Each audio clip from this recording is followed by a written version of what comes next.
Hello students, welcome to my class. Today I will be just going to begin the chapter 3, which is actually we have not begun.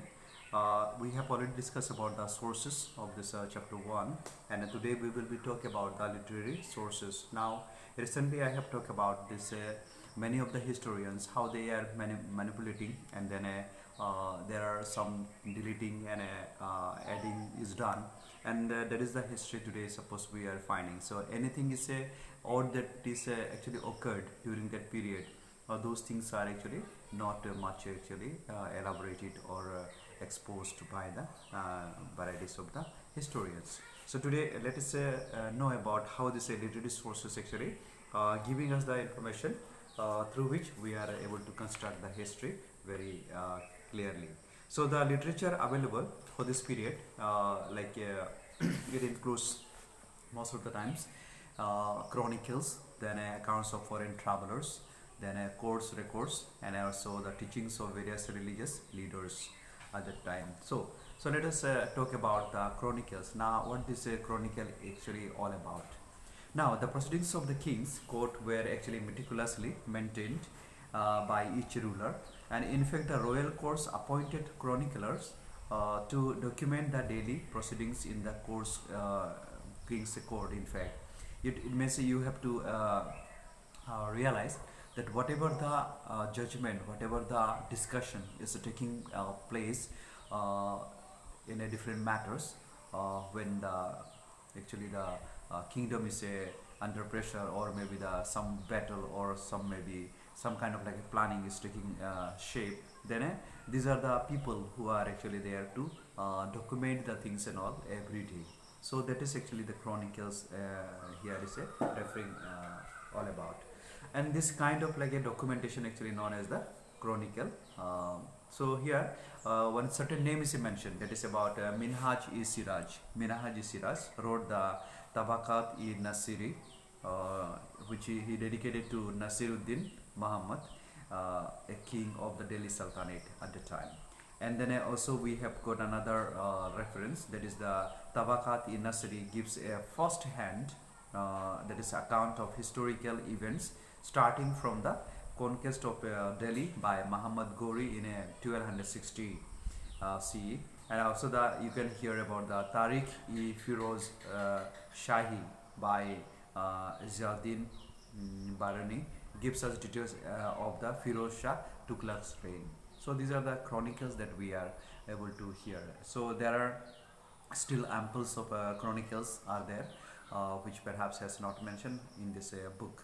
So anyway, you will be coming to know in the other history books about them. So next we have got about the biographies and autobiographies. Now you might have heard about the biographies and autobiographies. What exactly this means?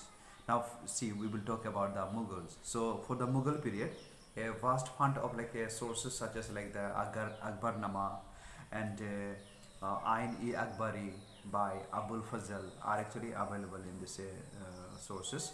And here Chand Bardai wrote also what Prithviraj Raso, which is an account of the life of the famous Rajput ruler Prithviraj Chauhan.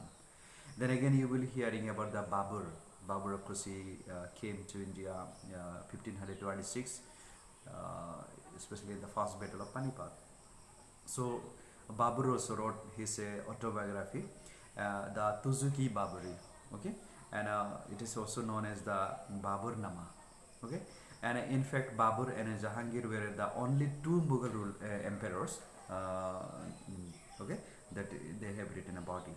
And then Jahangir's autobiography is known as the Tuzuki Jahangiri. So this is a few things actually mentioned about it. Alright, next point we will be talking about, that is foreign accounts. Now, whatever the historians at the time were existed, perhaps they have written in the presence of the rulers. But there were many of the witnesses we can find from the different countries came to India at the time, and then they are actually part of the witnessed that what exactly that happened there. It means many events, many battles, many like organizations, many progress, many developments perhaps at the time has taken. But whoever has come from the different parts of the world for the visiting to the ruler or the kings, then they experience that moment especially. So here you will be coming to know about the foreign accounts, and in these foreign accounts you will be hearing about the many foreign travelers, especially when they visited to India during the medieval period. So their account gives us the glorious detail about the country like our India. And you see the Persian travelers, the person called Al-Biruni. You might have heard in a history when the different rulers were existed, especially the Muhammad Ghazni and all.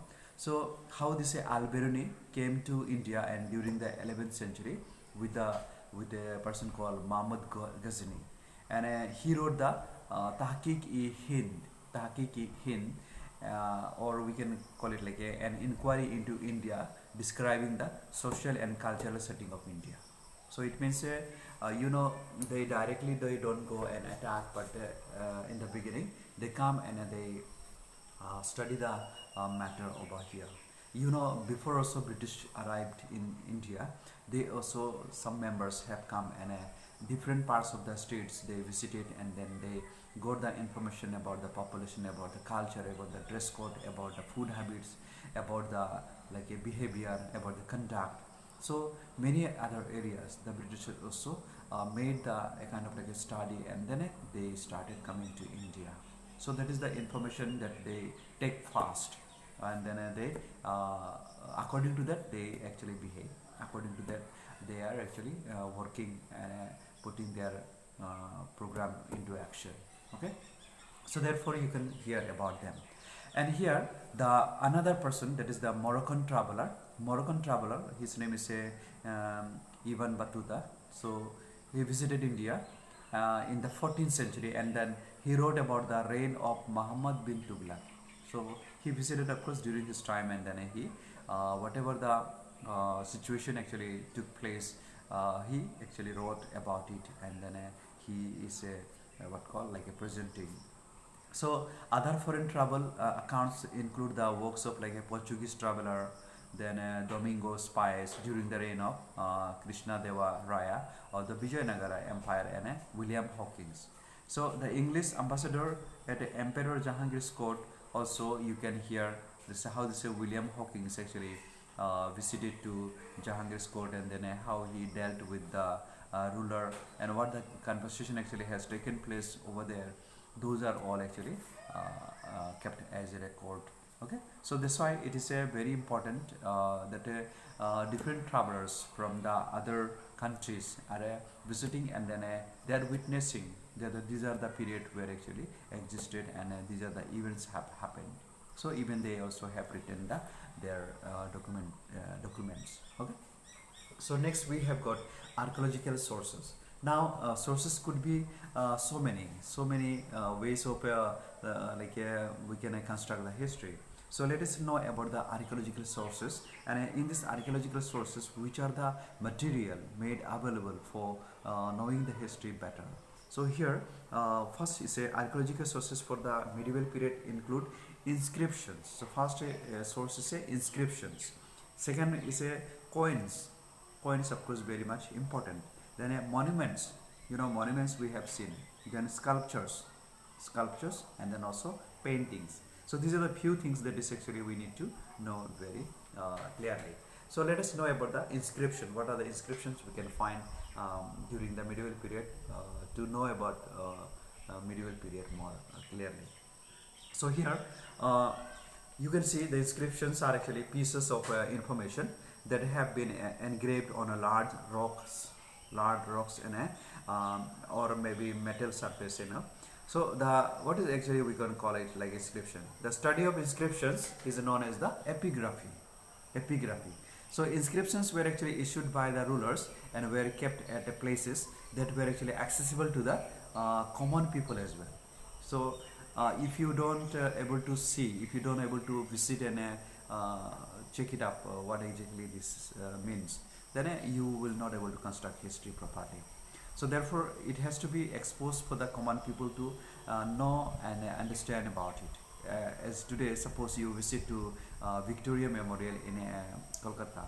Then you will be seeing there many of the written documents, many calendars, and the material that is actually used during the time, and which are the rulers in fact at the time they met and have contacted.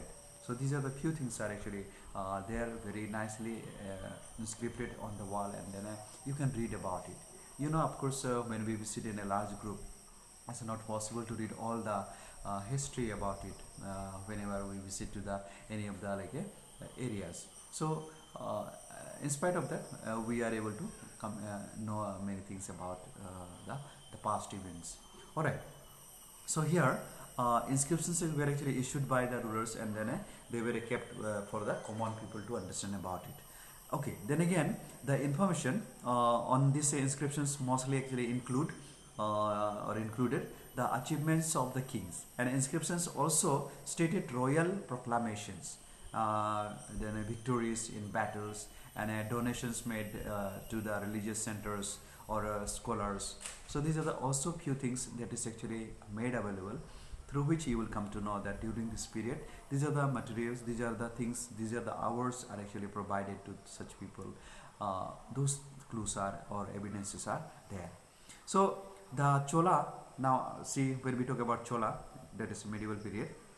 So the Chola inscriptions are actually here a major epigraphical source, and for the medieval period, and there are also writings on many historical monuments such as the Red Fort, Taj Mahal, and other historical buildings that were constructed by the Rajput rulers. Okay, so you have to understand about here. So which are the things I mentioned. All right. Next, we will talk about the monuments. Now, what is this? Monuments. Monuments. So see here, the art and architecture of the medieval period has been beautifully displayed in the many monuments that belong to this period. Now, some important monuments of the period or the medieval period include the Red Fort, Taj Mahal, and a Qutub Minar. So these are also part of the monuments. So the temples of South India represent a different style of architecture for the monuments built by the rulers of the Delhi Sultanate and the Mughal Empire. So the architecture of the Delhi Sultanate and the Mughal Empire reflects a unique blend of Indo-Islamic influences. So you will be coming to know that whenever we talk about the medieval period, so here you will be hearing that many of the monuments that was actually built on behalf of some to whom they actually love and then to whom they were cared for, or maybe some battle was fought, and then in with regard to the victorious, they did some kind of constructions. So those are the things are also we find. Now today, for example, we have seen the Taj Mahal, which is actually with the white marble, Maqbara marble we can call it. So with this Maqbara marble, the white Taj Mahal was actually constructed. But you know, actually Shah Jahan also wanted to construct one of black Taj Mahal, means the black marble, and should have been very beautiful, looked maybe better than our this white one. Okay, so the black Taj Mahal, if he could have constructed, then it could have been a big history for India at that period, or even today also we can consider it. So this black Taj Mahal was actually not able to construct because he was kidnapped by his son. So that is how actually the things became incomplete. All right. So let us know about the coins. Now, what does the coin actually creating the a kind of information for us? So the study of coin is called actually numismatic or numismatics. You can see the coins are actually very valuable sources to reconstruct history, as they provide information about the economic conditions during the particular phase. Now you have to understand that whatever the coin that we can come across in the museum, and when we see it, we will come to know that different rulers' images are also they're engraved or carved very clearly. So looking at this image, we will come to know that this particular ruler was actually ruling and then existed. So that is the thing we can see. So, some of the examples in the book is given about the coins of Muhammad bin Tughlaq. So here you will come to know that some written, what call like inscriptions, or maybe like written letters are there, which perhaps for the common people, for the it's not possible to understand about it. But those who belong to that category, they will come to know about these coins, and they will able to read out even. So that is why the coins indicating about the different rulers' existence. Okay, so that is how we have understanding. So therefore, the engravings on the coins provide us with information about the rulers of events, and that had a cultural and a religious relevance also. So events that were actually considered important enough that coins were actually issued to mark the occasion. So sometimes coins are also actually released to mark the occasion. If certain occasions are actually occurring, at that time, some of the things are released. Today, for example, some ministers are visiting to the different parts of the states or districts and all, and then whenever there is any kind of like a program or occasion is there, they are releasing certain type of books or some sort of like a monuments was actually constructed. So that is we can see even today.